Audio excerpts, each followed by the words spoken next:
Hello বন্ধুরা, তোমরা সবাই কেমন আছো? তো বন্ধুরা, আশা করি তোমরা সবাই ভালো আছো। শুক্লাস বেঙ্গলি ঘর বানাতে সবাইকে স্বাগত। তো বন্ধুরা দেখো, এখানে আমি পদ্মকচুর শাক কেটে ধুয়ে নিয়েছি। আজকে আমি পদ্মকচুর শাক রান্না করব। এখানে কড়াই বসিয়ে দিয়েছি। কড়াইতে আমি সাদা তেল দিয়ে দেবো এক্ষুনি। যে সাদা তেল দিয়ে দিলাম, একটু বেশি দিলাম আমি সাদা তেলটা। আর শুকনো লঙ্কা ফোড়ন দিয়ে দিচ্ছি।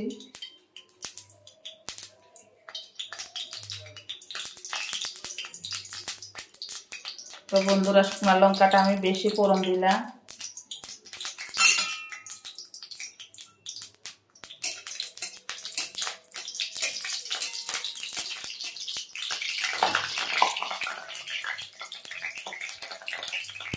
আর থেতো করা একটু রসুন ফোড়ন দিয়ে দিলাম।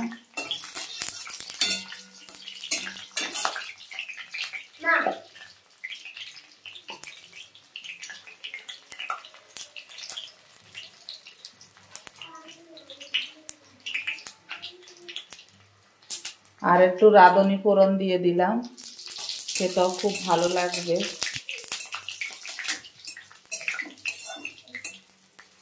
তো রাঁধুনি ফোড়নটা আমার খুব ভালো লাগে বন্ধুরা।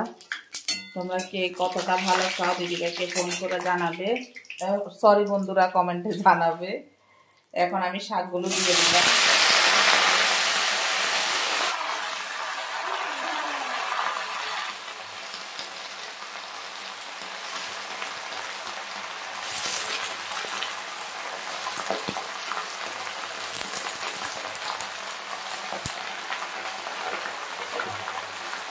নেড়ে দেবো।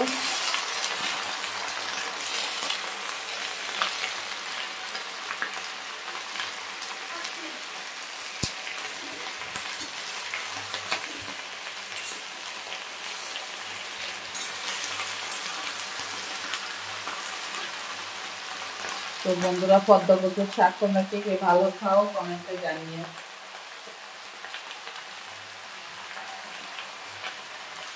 আমি স্বাদ অনুযায়ী নুন দিয়ে দিলাম।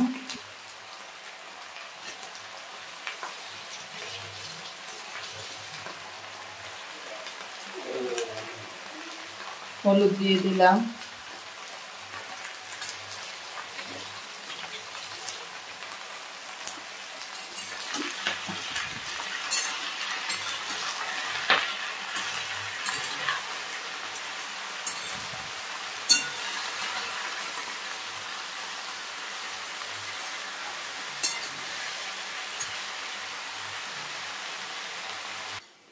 তো বন্ধুরা দেখো, পদ্মকচুর শাক খুব সুন্দরভাবে হয়ে গেছে। আমি একটু মিষ্টিও দিয়েছি, তোমরা চাইলে দিতে পারো, না চাইলেও দিতে পারো, না চাইলে দেবে না, স্কিপ করতে পারো, কোনো অসুবিধা নেই। পদ্মকচুর শাক খুবই ভালো লাগে।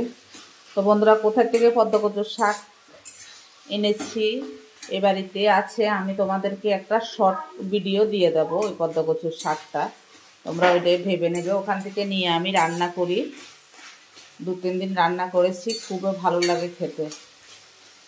তো বন্ধুরা, হয়ে গেছে, নামিয়ে নিয়ে আমি সার্ভ করব। তো বন্ধুরা, ফাইনালি দেখো পদ্মকচুর শাক হয়ে গেছে। ভালো লাগলে like, share, comment, subscribe, notification করে দেবে। Tata, bye bye. সবাই সুস্থ থেকে ভালো থেকে দেখাবে নেক্সট ভিডিওতে। টাটা।